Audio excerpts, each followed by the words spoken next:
आपको ड्राइवर अच्छा चाहिए, आपको सिक्योरिटी गार्ड अच्छा चाहिए, आपको धोबी अच्छा चाहिए, आपको नाई अच्छा चाहिए, आपको मोची अच्छा चाहिए, आपको डॉक्टर अच्छा चाहिए, आपको टीचर अच्छा चाहिए, तो देश के लिए उसी तरीके से अच्छा नेता भी चुनिए, अच्छा सांसद चुनिए, अच्छा विधायक चुनिए।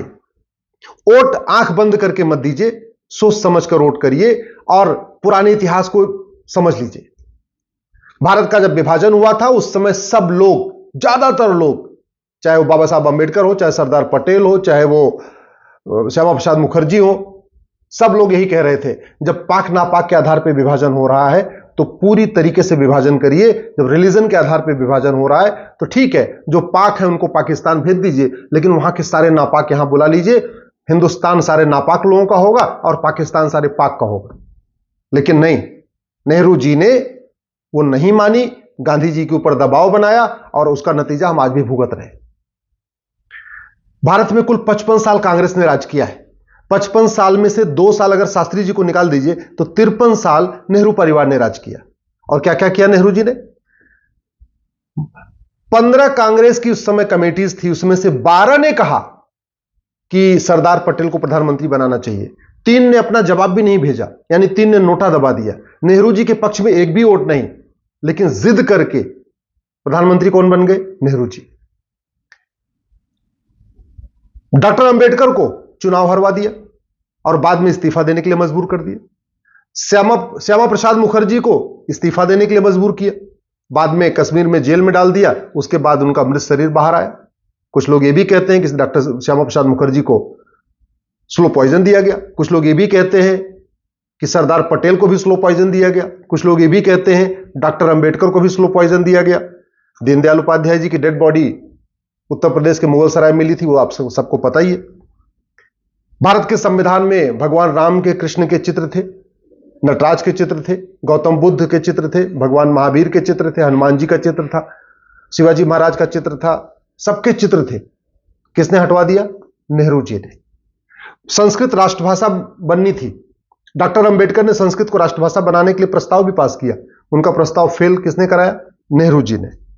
भारत को जो झंडा डिजाइन हुआ था, नेशनल फ्लैग, वो भगवा कलर का था, उसमें ओम लिखा हुआ था, भगवा झंडा ओम निशान। किसने विरोध किया? नेहरू जी ने। दूसरा झंडा डिजाइन हुआ भगवा रंग का झंडा, उसमें वंदे मातरम, किसने विरोध किया? नेहरू जी ने।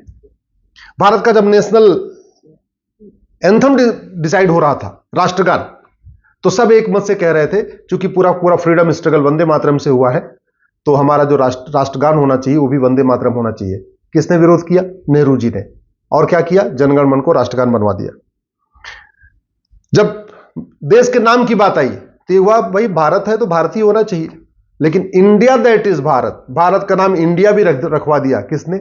नेहरू जी ने। क्योंकि उस समय नेहरू जी की चलती थी, कांग्रेस की चलती थी, ज्यादातर मेंबर संविधान सभा में कांग्रेस के थे, तो नेहरू जी का एक तरीके से पूरा उनके ऊपर कंट्रोल भी रहता था। आर्टिकल 35 है, किसने जुड़वाया संविधान में? नेहरू जी ने। नतीजा क्या हुआ? कश्मीर के जो हिंदू थे वो 3rd क्लास सिटीजन हो गए। आर्टिकल 370 संविधान में किसने जुड़वाया? नेहरू जी ने। नतीजा क्या हुआ? अलगाववाद बढ़ा, आतंकवाद बढ़ा, कश्मीरियों का नरसंहार हुआ, बहन बेटियों का बलात्कार हुआ, हजारों सैनिक मारे गए, हजारों हमारी बहन बेटियां विधवा हो गई, पलायन हुआ। किसके कारण? आर्टिकल 370 के कारण। संविधान का आर्टिकल 13 कहता है सारी कुरीतियां खत्म करना है, सारी कुप्रथाएं खत्म करना है। कभी नेहरू जी ने उस पर संसद में चर्चा ही नहीं किया, इसलिए जितनी विदेशी कुरीतियां मुगलों के समय से चल रही थी वो यथावत चलती रही। आर्टिकल 25 में एक प्रोपोगेट वर्ड किसने जुड़वाया था? नेहरू जी ने। नतीजा क्या हुआ? पूरे देश में धर्मांतरण हुआ और आज की डेट में 9 राज्यों में, 200 जिलों में, 900 तहसीलों की डेमोग्राफी बदल चुकी है। आर्टिकल 30 माइनॉरिटी का कॉन्सेप्ट किसके कहने पाया? नेहरू जी के कारण। अल्पसंख्यक बहुसंख्यक का जो खेल चल रहा है, जो तुष्टिकरण चरम पे है, वो संविधान में एक आर्टिकल 29-13 जो माइनॉरिटी शब्द आया उसके कारण है। और इसके मूल प्रणेता, इसके डिजाइनर कौन है? नेहरू जी। कभी नेहरू जी ने जो गुलामी के नाम चल रहे हैं भारत में उसको हटाने का प्रयास नहीं किया। एक भी गुलामी का नाम नेहरू परिवार ने नहीं हटाया। एक भी गुलामी का निशान काशी, मथुरा, भद्रकाली, भोजशाला, अटाला, अयोध्या, जितने भी है, एक भी जो गुलामी के निशान है उसको रिस्टोर करने की प्रयास नहीं किया। एक भी गुलामी की कुरीतियों को खत्म करने के लिए नेहरू जी ने कोई प्रयास नहीं किया। एक भी गुलामी की कुप्रथाओं को खत्म करने के लिए नेहरू परिवार ने कोई प्रयास नहीं किया। गुलामी की शिक्षा जो मुगलों के समय से मदरसे चल रहे थे, अंग्रेजों के समय से मिशनरी स्कूल्स चल रहे थे, उसको किसने आगे बढ़ाया? नेहरू जी ने। गुलामी की जो चिकित्सा व्यवस्था है उसको मजबूत किया और भारत की चिकित्सा व्यवस्था को बर्बाद करने के लिए कानून किसने बनाया? 1954 में नेहरू जी ने। भारत में 1894 में लैंड एक्विजिशन एक्ट बन गया था। अंग्रेजों ने पूरे देश की जमीन मिशनरीज को बांट दिया था। मुस्लिम्स को जमीन नहीं मिली थी, हालांकि उसके पहले मुगलों समय में सारी जमीनें मुस्लिम्स को मिल चुकी थी, लेकिन फिर 1954 में वक्फ एक्ट बना के नेहरू जी ने वक्फ बोर्ड गठित कर दिया। भारत में गुलामी की पुलिस व्यवस्था बदलने के लिए कभी भी नेहरू परिवार ने प्रयास नहीं किया। गुलामी की कर व्यवस्था बदलने के लिए नेहरू परिवार ने कभी प्रयास नहीं किया। गुलामी की प्रशासनिक व्यवस्था बदलने के लिए कोई प्रयास नहीं किया। गुलामी की व्यापार व्यवस्था बदलने के लिए कोई प्रयास नहीं किया। गुलामी की नागरिक व्यवस्था बदलने के लिए कोई प्रयास नहीं किया। अंग्रेजों का जो कानून चल रहा था उसमें एक भी कानून खत्म करने के लिए कोई प्रयास नहीं किया। हाँ, यह किया कि चीन को, भारत की जो परमानेंट मेंबरशिप चीन को, भारत को मिल रही थी, उसको चीन को दे दिया। चीन को जमीन भी दान दे दिया, पाकिस्तान को भी जमीन दान में दे दिया, वर्मा को भी जमीन दान में दे दिया, लंका को भी जमीन दान में दे दिया। अपना नाम ऊपर करने के लिए जमीन दान करते रहे भारत की। 1975 में उनकी बेटी ने इमरजेंसी लगा दिया। 1976 में संविधान का जो बेसिक स्ट्रक्चर है वो बदल दिया। जो संविधान का प्रियम्बल है ना, उसको संविधान का बेसिक स्ट्रक्चर कहते हैं। लेकिन 1976 में इमरजेंसी के दौरान जब लोकसभा का टेन्योर पूरा हो गया था तो संविधान का बेसिक स्ट्रक्चर, जिसको प्रियम्बल कहते हैं, उसको बदलाव कर दिया, उसमें 2-3 नए शब्द जोड़ दिए। 1984 में अलीगढ़ को माइनॉरिटी यूनिवर्सिटी का दर्जा दे दिया। ये पहली बार हुआ था कि भारत में किसी यूनिवर्सिटी को माइनॉरिटी डिक्लेयर किया गया था और यह काम इंदिरा जी ने किया था। 1985 में राजीव गांधी ने सिटीजनशिप एक्ट में एक सेक्शन 6 से जोड़ दिया। सिटीजनशिप एक्ट में सेक्शन 6 से जोड़ा और जोड़ के असम में लगभग 60 लाख बांग्लादेशियों को भारत की नागरिकता दे दी।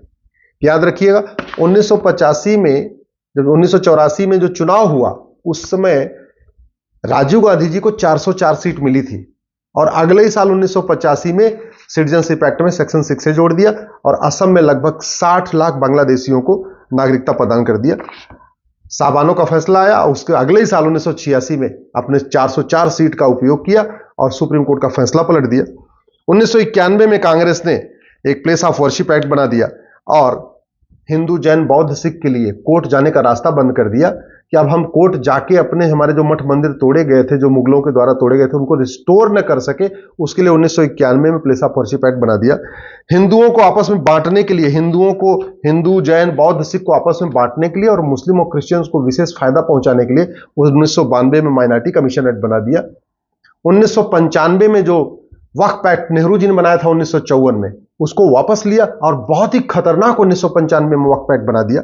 उसके बाद फिर 2004 में national commission minority education institution act बनाया और उसके बाद अलीगढ़, पहली बात 1984 में अलीगढ़ यूनिवर्सिटी को माइनॉरिटी का दर्जा दिया। फिर 2004 में बाकायदा कानून बनाया और पूरे देश की यूनिवर्सिटीज को माइनॉरिटी यूनिवर्सिटी घोषित करना शुरू किया। जामिया भी उसी कानून के अंतर्गत हुई है। 2010 में कानून बनाया FCRA। उसका मूल उद्देश्य था कि जो भारत विरोधी शक्तियां हैं, माओवादी, नक्सली, अलगाववादी, कट्टरपंथी, जिहादी नेता, अभिनेता, लेखक, बुद्धिजीवी, पत्रकार, कलमकार, जो भी देश के खिलाफ करते हैं, उनके एनजीओ को बढ़िया फंडिंग होती रहे विदेशों से, उसके लिए 2010 में FCRA बना दिया। 2012 में राइट टू एजुकेशन एक्ट को बदला, मदरसों को राइट टू एजुकेशन एक्ट के दायरे से बाहर निकाल दिया। इसका मतलब ये हुआ कि जो शिक्षा अधिकारी हैं, एजुकेशन ऑफिसर्स होते हैं, वो जाके ये ना देख पाए कि मदरसों में क्या पढ़ाया जाता है, मदरसों में कौन पढ़ा रहा है, मदरसों का सिलेबस क्या है, मदरसों का करिकुलम क्या है। इसके लिए 2012 में बाकायदा मनमोहन सिंह जी की सरकार ने, या सोनिया गांधी जी उसको सरकार कह लीजिए, उन्होंने राइट टू एजुकेशन एक्ट को ही बदल दिया। 2013 में वक्फ एक्ट को असीमित शक्ति दे दिया। 2013 में जैन को भी अल्पसंख्यक घोषित कर दिया। तो अगर आप ध्यान से देखें तो 53 साल राज किया कांग्रेस ने, उसमें 50 से ज्यादा ऐसे घटिया कानून बनाए जिसका मुख्य उद्देश्य था कि भारत की संस्कृति बर्बाद हो जाए, सनातन धर्म बर्बाद हो जाए, भारत धीरे धीरे गुलामी की ओर चलता जाए और दोबारा भारत पे फिर से कब्जा हो जाए ऐसे लोगों का जो न भारत को मानते, न भारत की संस्कृति को मानते, न भारत की परंपरा को न मानते, न भारत के ज्ञान विज्ञान को मानते। मेरा आपसे निवेदन है, आंख बंद करके वोट मत करिए। जैसे आप अच्छा ड्राइवर ढूंढते हैं, अच्छा मोची ढूंढते हैं, अच्छा धोबी ढूंढते हैं, अच्छा नाई ढूंढते हैं, अच्छा डॉक्टर ढूंढते हैं, अच्छा टीचर ढूंढते हैं, वैसे ही अच्छी सरकार भी चुनिए। अच्छी सरकार चुनेंगे तो देश का भविष्य सुरक्षित होगा। और एक बात याद रखिएगा, आज के नेता 25 साल के बाद आपका घर बचाने नहीं आएंगे। आज के नेता आज भी आपका घर बचाने नहीं आएंगे, लेकिन आज का अच्छा कानून 25 साल के बाद, 25 पीढ़ियों के बाद भी आपकी 25 पीढ़ियों को भी बचाएगा। इसलिए वोट करिए, लेकिन मुद्दों के आधार पर वोट करिए, अच्छे कानूनों के लिए वोट करिए। कानून अच्छा बनेगा, व्यवस्था अच्छी होगी, व्यवस्था अच्छी होगी, सोच अच्छी होगी, सोच अच्छी होगी, भारत में शांति समृद्धि आएगी। नहीं तो याद रखिएगा, अगले 25 साल के बाद भारत की बर्बादी निश्चित है।